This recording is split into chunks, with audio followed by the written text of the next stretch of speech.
For English version of the story, click on the link given in the description below. बहुत पुरानी बात है। अरुणाचल प्रदेश के ताशी नाम के गांव में ताई बिदा नामक एक आदमी रहता था। वो एक गरीब परिवार से था।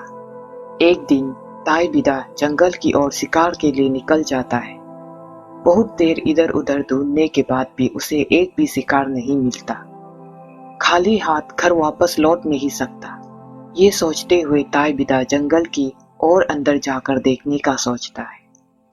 कुछ और अंदर जाने के बाद वो देखता है कि जंगल अंदर की तरफ काफी गहरा और अंधेरा होते जा रहा है। जंगल इतना घना था कि धूप की एक किरण भी दिख नहीं रही थी और चारों तरफ कोहरा ही कोहरा फैला था। अचानक ताई बिदा को दूर झाड़ियों के पास एक काला जानवर खड़ा दिखा।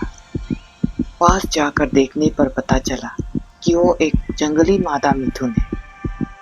वो मिथुन देखने में बहुत अलग सा लगा। बड़े बड़े लंबे सींग, काली आंखें, बिल्कुल जंगल के अंधेरों से मिलता काला गहरा रंग। ऐसा लग रहा था मानो जंगल का अंधेरा उसी में समाई हो। ताई बिदा मिथुन को मारने के बजाय पालने का सोचता है, क्योंकि उसके पास कोई मिथुन नहीं था। वो उसे अपने साथ घर वापस ले आता है। ताई बिदा उस मिथुन का बहुत अच्छे से देखभाल करता है और समय बीतने के साथ वो मादा मिथुन भी बहुत सारे बच्चे को जन्म देती है। इस तरह एक साल निकल जाता है। ताई बिदा को ये पता चल जाता है कि वो मादा मिथुन कोई साधारण मिथुन नहीं है, क्योंकि उसने एक साल में 100 से भी अधिक बच्चों को जन्म दिया है। वो मिथुन उसके लिए काफी फायदेमंद साबित हुआ। ताई बिदा उन मिथुनों को बेच के बहुत अमीर बन जाता है और अब उसकी गिनती गांव के नामी लोगों में होने लगा। ऐसे कई साल बीत जाता है और एक रात ताई बिदा गांव के किसी शादी के चर्चे के लिए बैठक में जाता है। वहां सभी ताई बिदा को उसके तरफ से एक मिथुन बलि देने को कहता है। ताई बिदा मान जाता है और अगले ही दिन वो जंगल से उस मादा मिथुन को लेकर आता है और अपने आंगन में बांध देता है। रात को उसके परिवार के पूछने पर वो बताता है कि वो उस मादा मिथुन को शादी में बलि देगा, क्योंकि अब वो मिथुन बूढ़ी हो चुकी है और कुछ सालों में मर भी जाएगी। उन लोगों की सारी बातें बाहर बंदी वो बूढ़ी मिथुन सुन लेती है। वो जोर जोर से अजीब तरह की आवाजें करने लगती है। उस रात ताई बिदा को सपने में एक बूढ़ी महिला दिखती है जो जोर जोर से रो रही थी। ताई बिदा के पूछने पर महिला बोली, मैंने तुम्हें धन दौलत खुशहाली सब दिए, पर बदले में तुम मेरी बलि दे रही हो। ताई बिदा का सपना मिथुन के शोर से टूट जाता है। वो बाहर जाके देखता है कि वो बूढ़ी मिथुन खड़े होकर चारों दिशाओं की ओर शोर कर रही है। ताई बिदा सोचता है कि बलि के दुख से वो रो रही होगी और वापस सोने चला जाता है। अगले सुबह ताई बिदा देखता है कि उसका मिथुन बांधे हुए जगह पर नहीं है। वो मिथुन को वापस लाने जंगल में निकल जाता है।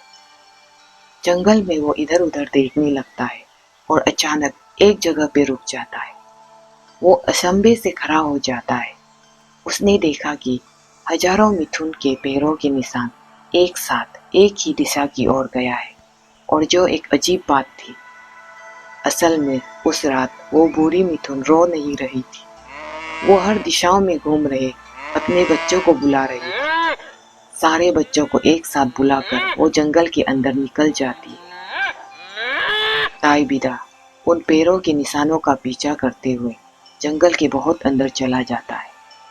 बहुत देर चलते चलते वो निशान एक झील में जाके गायब हो जाता है। ताई बिदा इधर उधर देखता है, पर कोई मिथुन दिखाई नहीं देता। वो समझ जाता है कि उससे क्या गलती हुई। वो वही जमीन पर बैठ रोने लगता है और माफी मांगते हुए मिथुन से वापस आने की विनती करता है। बहुत समय निकल जाता है पर कुछ नहीं होता। दुखी दुखी मन से वो वहां से वापस लौट जाता है।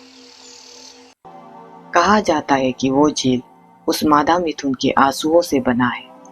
जिस झील पर वो सारे पैरों के निशान गायब हो गए थे, वो झील आज गंगा लेक के नाम से जाना जाता है, जिसका पुराना नाम गेकार सिंगिक है और ताई बिदा को गंगा लेक का संस्थापक कहा जाता है।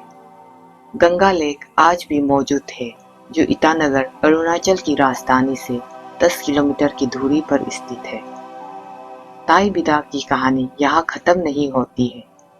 झील से वापस लौटने के बाद उसके साथ और भी बहुत सारे अजीब घटनाएं घटती है।